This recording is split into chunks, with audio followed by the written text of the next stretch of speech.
हाँ तो भैया लीजिए ये भी एक और आपके लिए आपकी ही फरमाइश पर लेकर के आए हैं चुटकुला। और चुटकुला कहां से लिया है भैया? एक गांव में पंडित जी रहते, पंडित जी। अब पंडित जी रहते हैं लेकिन वे पत्रा पत्रा के मामले में कुछ जानता नहीं है, वैसे ही रहे भैंसा जोता। अब गांव के रोजाना बने के पास आवा करे के पंडित जी आज का तिथि है, पंडित जी हमें बताए दो आज का तिथि है। अब पंडित जी कुछ जाने नहीं। पंडित जी सोच रहे जी गांव के बड़े परेशान करते हैं, क्या करना चाहिए। पंडित जी लेकिन दिमाग के बड़े तेज रहे। सो पंडित जी ने कहा करो एक पत्रा बनाई भैया। पंडित जी पत्रा बमूरा के डंडा काट लाए, 15-16 डंडा काट लाए और लाए के कमरा की अलमारी में रखे। और पंडित जी ने कहा करो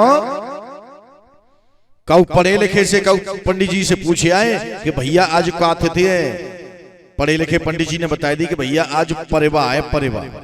सो आए कमरा में और जो 15-16 डंडा धरे, सो एक डंडा उठाए के बामते एक कुन्ना में धर दो और सोच लई कि कोई आवेगा तो बताए दे मुझे डंडा गिने के परिवा है। अब तो पंडित जी को रोजाना को वही काम, जैसे ही दिना सवेरो हिजाब करे सोई एक डंडा उठाए के कोने में धर दे करे। और को पूछ भी आवे सुबह डंडन न गिने के बताए दे करे कि आज तिथि है। एक दिना का आवा भैया कि पंडित जी के घर में एक छोरी रहे, सुबह कमरा में झाड़ू लगावत वही चली आई। बाने देखे डंडा के 4 डंडा जा कोने में धरे, कछु जाला धरे हैं। छोरी सोचने लगी हमारे पिताजी पतो न जाने क्या करते रहते हैं, जालंग वाला डंडन ने बगराए फिर रहे हैं। सो बाने लए डंडा और सिगरे डंडा एक जगह इकट्ठे कर दिए। अब गांव को एक नौजवान आओ आए के पूछी पंडित जी, पंडित जी पाए ला गए कि खुश रहो भैया। कि पंडित जी बताओ आज तिथि का है, तिथि। पंडित जी बोले कि ठहर जा रहे लला रहे, रुक जा वाले देख के आ रहा हूं पत्रा में कमरा में। अब पंडित जी कमरा में आए तो पत्रा में फटी मिली, मकाई की पत्राई। पंडित जी बोले जो डंडा देखे इकट्ठे एक जगह। पंडित जी सोच रहे मर गए भाई, आज तो पत्रा फटेगी, अब जा क्या बताए दो। लेकिन दिमाग के बड़े तेज रहे पंडित जी। सोई एकदम जाए के बोले बातें, लल्लू रे सुन ले रे आज वरे लल्लू गड़बड़ चौथ है। नहीं गड़बड़ चौथ है कि हमें कि पंडित जी हमने तो गड़बड़ चौथ आज उन्होंने सुनी है कि बाबा रे गड़बड़ चौथ हिंदुओं को इतना बड़ा त्योहार हो तो है, गड़बड़ चौथ बहुत बड़ा त्योहार हुआ कि क्या करना चाहिए कि बनन दो खीर पुआ पूरी घर में। अब तो भैया पंडित जी ने पूरा गांव में कायदा और पूरे गांव में गड़बड़ चौथ मन गई। घर घर में पकवान बनने, खीर पुआ पूरी कचौड़ी। अब पढ़े लिखे पंडित जी बाई गांव में है कि नहीं करे, एक काशी पड़े विद्वान बाई गांव में निकल के जाए रहे। गांव में देखी कि बड़ी चेल पेल है। गांव के अंदर पूछे कि भैया रे क्या बात है, आज कैसे खसवई छूट रही है तुम्हारे गांव में, क्या बात है। तो गांव के ने बताई कि पंडित जी आज गड़बड़ चौथ है, गड़बड़ चौथ है, गड़बड़ चौथ मनाई जा रही है।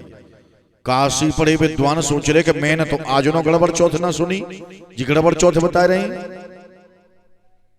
काशी पड़े पंडित जी बोले कि को बता रहे हो गड़बड़ चौथ है, कि हमारे गांव के पंडित जी ने बताइए कि तुम अपने गांव के पंडित जी लिवाए के लाओ हमारे गांव।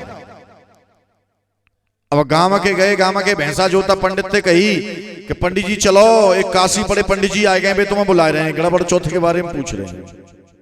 भैंसा जोता सोच रहे कि आज वो अटक गई भाई, अब क्या बतावे हम क्या जानते।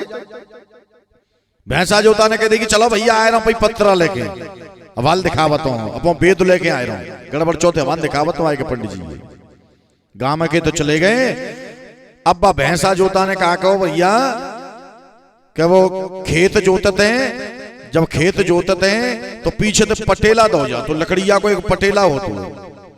सो गांव के वह भैंसा जोता ने कहा करो पटेला में बांधो कपड़ा और साकर पकड़ के, वह साकर लगी होती है पटेला में, साकर पकड़े और खेच चले हुए रहो भैंसा जोता। काशी पड़े पंडित जी दूध देख रहे, काशी पड़े पंडित जो सोच रहे कि लगते जाके उपास तो को बहुत बड़ा भेद हुआ। काशी पड़े पंडित जी सोच रहे पटेला है वो कपड़ा में लिपड़ो, सोच रहे कि जो को बड़ा वेद शास्त्र ला रहा हो खेच के। सोई एकदम बोले दूध ती काशी पड़े पंडित जी के भैया लौट जा मते हैरान होए भोजन मत बरे हम पते जो नेक ने किसी पोती पत्र है तो पता बहुत बड़ा बेदो कहूं ना कहूं लिखी होगी गड़बड़ चौथे ले जा भैया लौट जा। सो भैया आजकल ऐसी गड़बड़ चौथ चल रही। हमारा ये चुटकुला आप गुरु शबर सिंह यादव टीवी के माध्यम से सुन रहे हैं और हमारे चैनल को सब्सक्राइब कर लीजिए जिससे आपको ये नए नए चुटकुला सुनने के लिए मिलते रहें। और लाइक कीजिए, कमेंट कीजिए, शेयर कीजिए, अधिक से अधिक शेयर कीजिए। धन्यवाद।